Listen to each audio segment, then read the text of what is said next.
Hello সবাইকে। আজকে আমি নিয়ে এসেছি কল্যাণ ইউনিভার্সিটির BA fifth semester Bengali major 501 এর জন্য সাজেশন 2025-26। যারা ফিফথ সেমিস্টারে বেঙ্গলি মেজর নিয়ে পড়ছো, এই ভিডিওটা তোমাদের জন্য খুবই গুরুত্বপূর্ণ, কারণ আমি এই সাবজেক্টের গুরুত্বপূর্ণ প্রশ্ন নিয়ে বিস্তারিত বলবো। ভিডিওটা শেষ পর্যন্ত মন দিয়ে দেখো। বেঙ্গলি মেজর 501 এর বিষয় হলো উপন্যাসের রূপভেদ ও বাংলা উপন্যাস। 5-10 মার্কের প্রশ্নে সাজেশন 2025-26। এই বিষয়ে 4টি পর্ব রয়েছে, তোমরা দেখে নাও। আমি তোমাদের জন্য ইউনিট অনুযায়ী ইম্পর্টেন্ট প্রশ্ন সাজিয়ে দিয়েছি, যেগুলো খুবই গুরুত্বপূর্ণ। আমাদের এই পিডিএফ ফাইলটা কিনতে গেলে তোমাদের 80 টাকা পেমেন্ট করতে হবে। ভিডিওর নিচে বা ডেসক্রিপশন বক্সে আমাদের হোয়াটসঅ্যাপ বা ফোন নম্বর দেওয়া আছে, পিডিএফ কিনতে চাইলে যোগাযোগ করবে এবং আমাদের হোয়াটসঅ্যাপ গ্রুপে জয়েন করো, যার লিঙ্ক ভিডিওর কমেন্ট বক্সে দেওয়া রয়েছে। লাস্টে আমি আমাদের পিডিএফের ডেমো দেখাবো যে আমাদের পিডিএফটা কেমন করে তৈরি করা হয়েছে। এখন আমি সাজেশনের অংশে চলে আসি। প্রশ্ন পর্ব ক, উপন্যাসের রূপভেদ। 1 নম্বর প্রশ্ন, উপন্যাস কাকে বলে? উপন্যাসের উপকরণ সম্পর্কে আলোচনা করো, অথবা উপন্যাসের উপাদানগুলি সম্পর্কে আলোচনা করো, অথবা উপন্যাসের সংজ্ঞা ও বৈশিষ্ট্যগুলি উদাহরণসহ আলোচনা করো, অথবা উপন্যাস রচনার ক্ষেত্রে কাহিনী বা প্লট ও চরিত্রের ভূমিকা বা গুরুত্ব কতটুকু আলোচনা করো। ঐতিহাসিক উপন্যাস কাকে বলে? ঐতিহাসিক উপন্যাসের বৈশিষ্ট্যগুলি উদাহরণসহ লেখো। যে কোনো একটি সার্থক ঐতিহাসিক উপন্যাস সম্পর্কে আলোচনা করো। আঞ্চলিক উপন্যাসের বৈশিষ্ট্য আলোচনা করে যে কোনো 4টি আঞ্চলিক উপন্যাসের নাম লেখো। সার্থক উপন্যাস সম্পর্কে আলোচনা করো। সামাজিক উপন্যাসের সংজ্ঞা বৈশিষ্ট্য নির্দেশ করে একটি সার্থক বাংলা সামাজিক উপন্যাস সম্পর্কে আলোচনা করো। মনস্তাত্ত্বিক উপন্যাস কাকে বলে? এই শ্রেণীর উপন্যাসের বৈশিষ্ট্য লিখে 4টি মনস্তাত্ত্বিক উপন্যাসের উদাহরণ দাও। একটি সার্থক মনস্তাত্ত্বিক উপন্যাস সম্পর্কে আলোচনা করো। রাজনৈতিক উপন্যাসের সংজ্ঞা দাও, এর বৈশিষ্ট্যগুলি উদাহরণসহ লেখো। একটি সার্থক বাংলা রাজনৈতিক উপন্যাস সম্পর্কে আলোচনা করো। চেতনা প্রবাহ রীতির উপন্যাস কাকে বলে? এই শ্রেণীর উপন্যাসের বৈশিষ্ট্যগুলি উদাহরণসহ লেখো। একটি সার্থক চেতনা প্রবাহ রীতির উপন্যাসের পরিচয় দাও।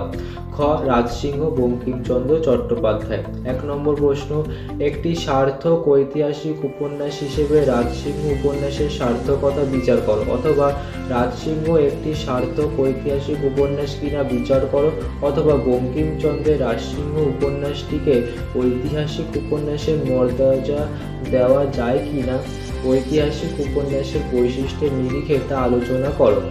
রাজসিংহ উপন্যাসের নায়ক পদে রাজসিংহের দাবি কতখানি যুক্তিসঙ্গত আলোচনা করে দেখাও, অথবা রাজসিংহ উপন্যাসের নায়ক চরিত্র বিচার করো।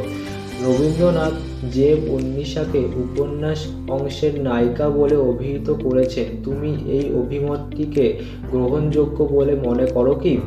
রাজসিংহ উপন্যাসের উপকাহিনী রচনায় বঙ্কিমের কৃতিত্বের পরিমাণ নিরূপণ করো।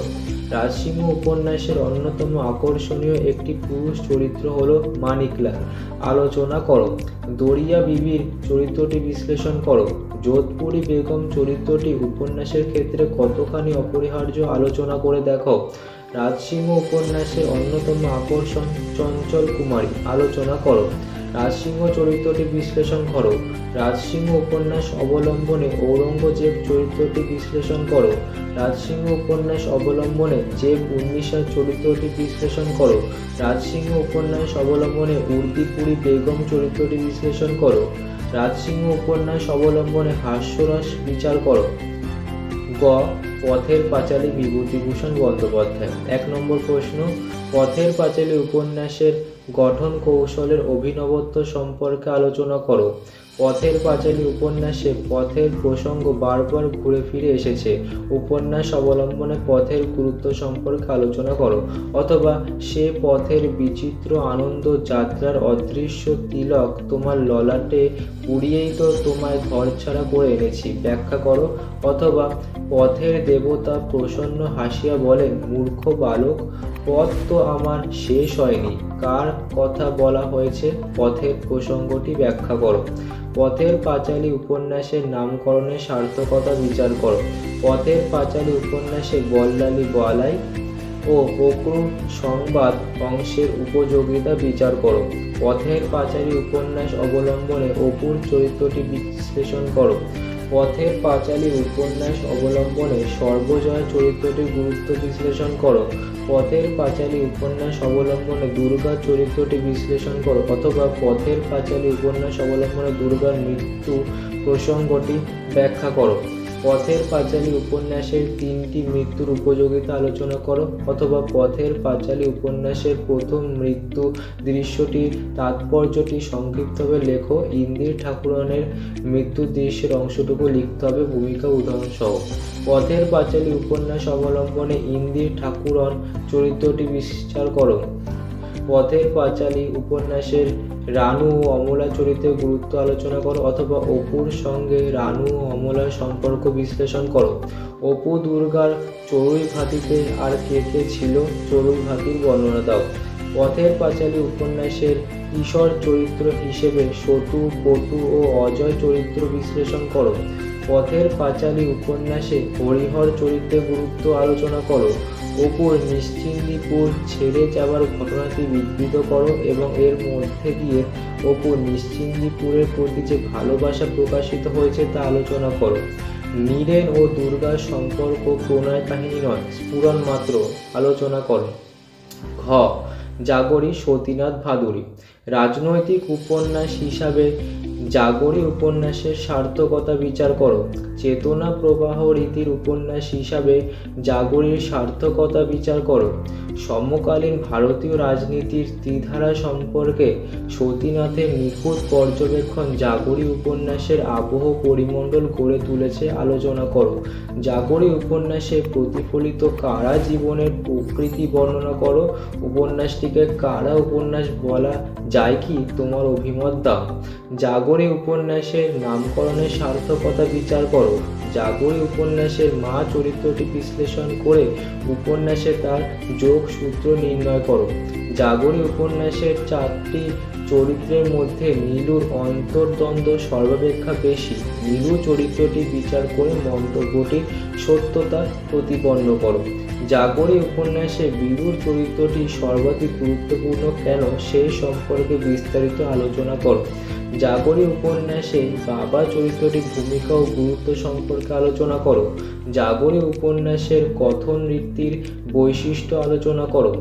আমার ওপর চাপ দিয়া আমার মত বদলাইয়া লইবে, এত নমনীয় রাজনীতিতে মত আমি রাখি না, উক্তিটি কার, কোন প্রসঙ্গ উল্লেখ করে বক্তার চরিত্র বৈশিষ্ট্যের সংক্ষিপ্ত পরিচয় দাও। আপার ডিভিশন ওয়ার্ড কি? জাগরী উপন্যাসে এর যে চিত্র পাওয়া যায় সংক্ষেপে লেখো। সেই নীলু দেবে বিলুর বিরুদ্ধে সাক্ষী, এ তো আমি মরে গেলেও বিশ্বাস করতে পারি না। বক্তা কেন এ কথা বিশ্বাস করতে পারেন না? এখানে তার বিশ্বাস করতে না পারার মূল কি ধারণা কাজ করেছে?